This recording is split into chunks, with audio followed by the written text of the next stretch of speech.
Big 12 Radio, Big 12 Today, heard on TuneIn, watched on Big 12 Studios. And each and every Wednesday, we power rank because, remember, it's not good enough to just have things in this world accordingly. You have to power rank them accordingly. It's not good enough to just have things in this world. You have to power rank them accordingly. So that's what we do, right? Because that's what the world asks of us. The world asks us to power rank, and to power rank we do. We have been given, bestowed the power, so let's do it. To the rankings. To the rankings. Number 5. All right, number 5 for me is Iowa State. The Cyclones, who hit a little bit of a speed bump with losses to Kansas and Cincinnati, but have since bounced back. They just obliterated K-State 95-61. As if Kansas State wasn't embarrassed enough in those lavender uniforms. The score losing by, 100? I can't do math. Is that 100 they lost by? It was embarrassing enough. You don't look too happy about that. Well, I'm confused. Are we power ranking the top 5 teams in the Big 12 or the top 5 teams in the nation? Because Iowa State's number 4 in KenPom and number 4 in the NCAA net rankings in the country. And you have them number 5 in the Big 12? Well, Big 12's good. Yeah, I mean, they're top 5 caliber in offensive efficiency, 1.21 points per possession, which is unheard of. If you're over a point, you're pretty good. And then defensive efficiency, they're at 0.91, so they're holding teams under a point per possession. Number 6 there. So, yeah, they're really good. Number 5, Iowa State. I'm emailing TJ Otzelberger right now. Well, I mean, all right, go ahead. Who do you have? I've got Texas Tech at number 5. Oh, Texas Tech. What Texas Tech just went through this week. If Iowa State at 4? With 2 losses was a blessing in disguise. Because Texas Tech will learn from this. They did not have Christian Anderson against Kansas. They competed, had a chance to win. They haven't had Luke Bamboye, who is the nation's leading shot blocker at any point this season. Mosley is just getting thrust into the rotation. This team at full strength come March, which they're very close to being at, is going to be a problem because of the multiple shooters, JT Toppin, the way they spread the floor, the way they rebound. The only thing that could hurt them is they're not super aggressive offensively. They don't get to the foul line a ton. They're more a finesse-style team. But I think in today's era, that translates well in the dance. I still love Texas Tech. Number 4. Yeah, number 4 for me is Texas Tech, and for obvious reasons, their resume is significantly better than that of Iowa State's, despite having one more loss. And I know they've lost a couple of times here this week, but, I mean, here's Iowa State's Big 12 schedule so far. West Virginia, Baylor, Oklahoma State, Kansas, Cincinnati, UCF, Oklahoma State, Colorado, K-State. Meanwhile, here's Texas Tech's. Oklahoma State, Houston, Colorado, Utah, BYU, Baylor, Houston, UCF, Kansas. They've already played Houston twice. They played Kansas. They played BYU. Iowa State hasn't played any of them other than Kansas. They both lost to Kansas. Also, Texas Tech beat Duke in the non-conference. And last time I checked, very few teams had beaten Duke. So, again, I get it. Iowa State's really good. So, too, is Texas Tech. The reason I have them at number 4, despite a 16-6 record and 6-3 in the Big 12. This is where I have Iowa State. And I like the points that you made. Iowa State hasn't played as many quad 1 games. They've only played 6 all year. But they're 5-1 in those quad 1 games. Meanwhile, Texas Tech is 5-6 in their quad 1 games. Iowa State at 20-2. I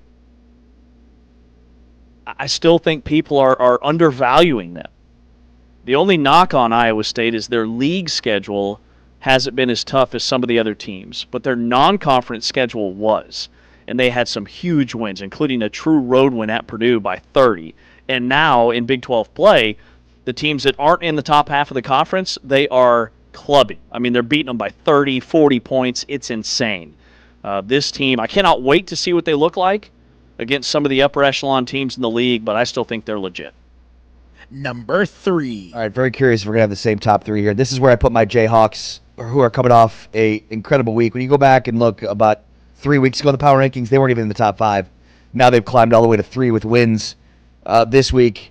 Impressive ones at that over Texas Tech and BYU, with Arizona looming on Monday. And who does Kansas play on Saturday? Utah. So they get a little bit of off game here, if you will. Utah before Arizona. Utah at home on Saturday before Arizona. But tough stretch for a team that is surging and playing as good a basketball as they played right now all year. They're basically top 10 in defense and surging in offense. According to Bart Torvik's numbers, they're one of the best teams in the country the last 2 weeks. Kansas, for me, number 3. I also have Kansas at number 3, and I believe last week I still didn't quite have them in my top 5 because the conference is so top-heavy, but... Yeah, thanks for giving them some bulletin board material, James. I know that Bill Self showed them. Yeah. My face was in the locker room. KU's won 6 in a row. They're the second hottest team in this conference, not named Arizona. Cannot wait for that matchup. But also, Kansas has the number 3 toughest strength of schedule, non-conference, in the nation. Okay, they had a brutal slate, and they got through it with Peterson in and out of the lineup.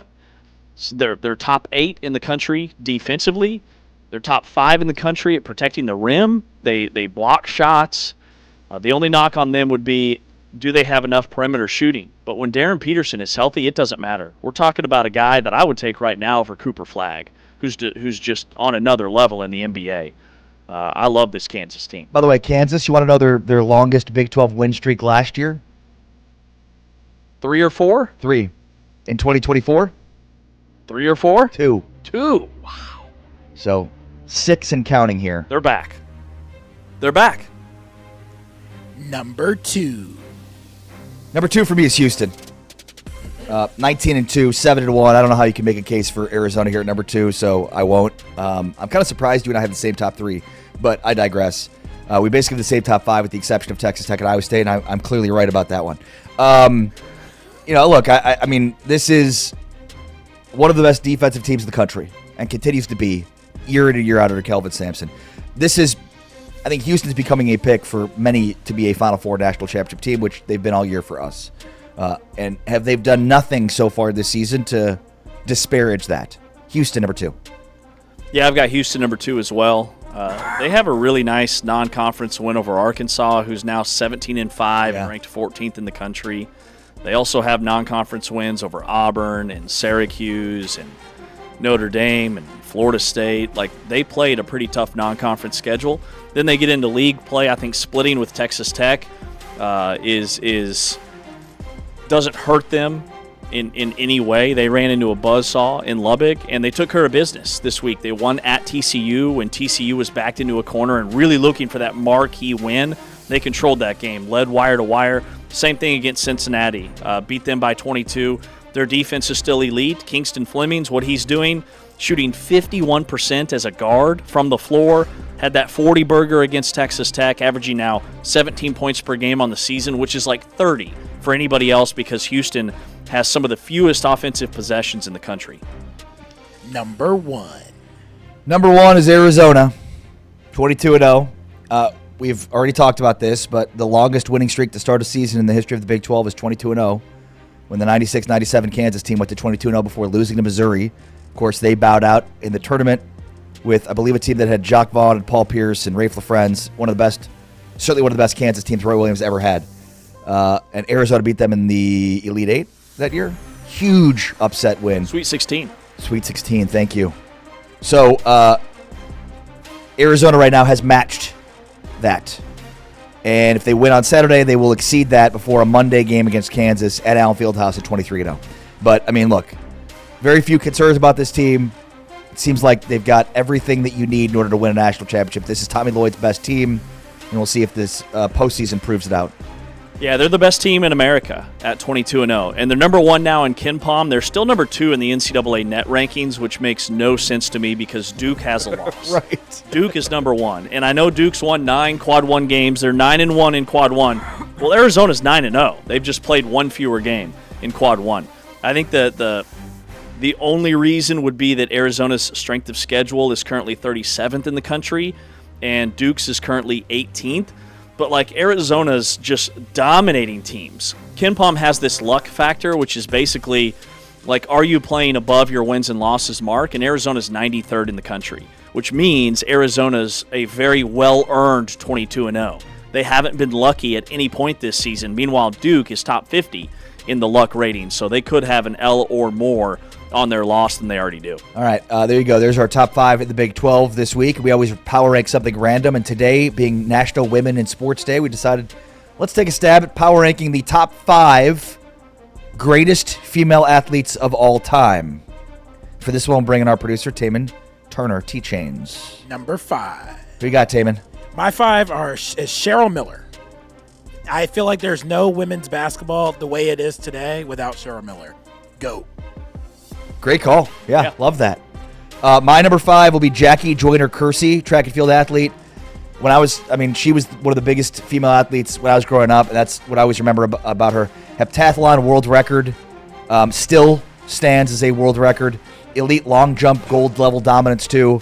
So I think just the multi-event excellence and dominance, for me, that's going to be a huge part of my list, is just dominance in sport. Jackie Joyner-Kersee, number 5. Yeah, I love it. I've got Mia Hamm at number 5, 2-time World Cup champion, 2-time Olympic gold medalist, really globalized women's soccer in the United States, and the sport was exploding during her era, and I think she is the person that spearheaded all of that. I'm not sure that women's soccer is as popular in the United States as it is today, with new franchises and new leagues and new stadiums, if it wasn't for what Mia Hamm did. All right, number 4. Number 4, I have Michelle Kwan, the figure skater who dominated the 2000 Olympics, dominated 2004. I think she is the modern-day example of what women look to in figure skating, and I give her a lot of props. Yeah, for number 4, for me, I went with the greatest women's basketball player ever, Diana Taurasi, all-time WNBA leading scorer, 6-time Olympic gold medalist, 3-time WNBA champion, dominated in college. Basically, any time she's been playing, she's dominated. Whether it was in college at UConn, whether it was in the pros at Phoenix Mercury or for the Olympics, she is the greatest women's basketball player of all time. Diana Taurasi, number 4.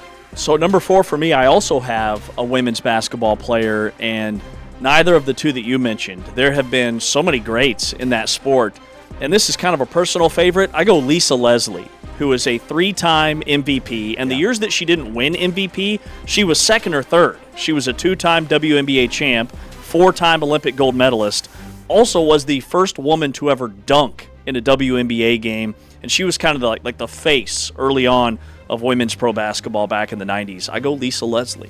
Number 3, I have Simone Biles. She is the GOAT. She is the gymnast. She is the queen. I give her all the props in the world. Number 3 for me, Simone Biles. Yeah, Simone Biles as well for me at number 3. The top 3 for me is pretty obvious, but she is the GOAT and one of the greatest female athletes of all time, regardless of sport. 30 medals.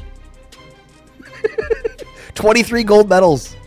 She's ridiculous. It's wild. Hopefully she gives it another go at the Summer Olympics in LA. Number 2, I have... No, hold on. James. Whoa, T-Chains. I jumped ahead of myself. All right, number 3 is where I have your Jackie Joyner-Kersee. Yeah. I love that pick. Like, whether you know a lot about track and field or not, you knew that name. 6 Olympic medals, world records that still hold today, even with all the advancements in training and the footwear that these athletes wear. For her to still hold those records says a lot about her skill. All right, number 2 for me, I have Serena Williams, the greatest tennis player of all time, arguably the greatest women athlete of all time. Love Serena. Give her all the props in the world. Number 2 for me is Babe Didrikson, track and field and golf athlete. Talk about multiple sports.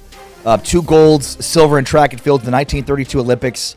Later won 10 LPGA major championships. I mean, think about that. She won gold medals in the Olympics and then went and won 10 LPGA championships in golf. This is a time where women were not in sports. So you think about all the criticism she dealt with, all of the naysayers. I mean, she is a pioneer in women's sports and always has to be brought up on these lists because of the influence that she had in terms of ushering in dominance in women's sports. Babe Didrikson, number 2 for me. This is where I've got Serena Williams, the 23 Grand Slam singles titles. What was the movie where Will Smith is playing the Williams sisters' dad? King Richard. Phenomenal movie. I didn't know if I'd be that into it. Like, I'm not a huge tennis fan as just a sports fan, but it was so good, and it really kind of magnified her journey. Number 1, Ari said this earlier. I have Diana Taurasi. I'm a little biased there, but Kobe gave her the name White Mamba for a reason. Diana Taurasi for me is my number one, my GOAT. Number one is Serena Williams, the greatest, arguably the greatest athlete, regardless male or female, of any sport ever. I mean, just an insanely dominant run. 23 Grand Slam single titles, that's a record. Plus multiple Serena Slam runs, long stretches at or near number one. And the greatest thing she ever did was have a baby, then come back and win another Grand Slam. She's ridiculous. Serena Williams, the GOAT, number one. This is where I've got your number three, guys, Simone Biles, and just a huge fan of not just how she's revolutionized gymnastics, but also her transparency when it comes to what she's been through with some of her mental health struggles. Remember the 2021 Tokyo Olympics? She actually withdrew because of, they call it the twisties, a mental block that she was going through. The fact that she's really fully embraced that and being able to overcome that, I think she's a tremendous role model for young gymnasts all over the country. That's it, guys. All right, there's our top 5 female athletes of all time. Along with James Wesley, I'm Ari Temkin. This is Big 12 Today on Big 12 Radio. We are presented by Modelo. On the way next, let's get a brief overview of the games tonight on the hardwood. And any upset opportunities here, do you see? We'll get into that next with James Amari. It's Big 12 Today, Big 12 Radio, presented by Modelo. Heard on TuneIn, watched on Big 12 Studios.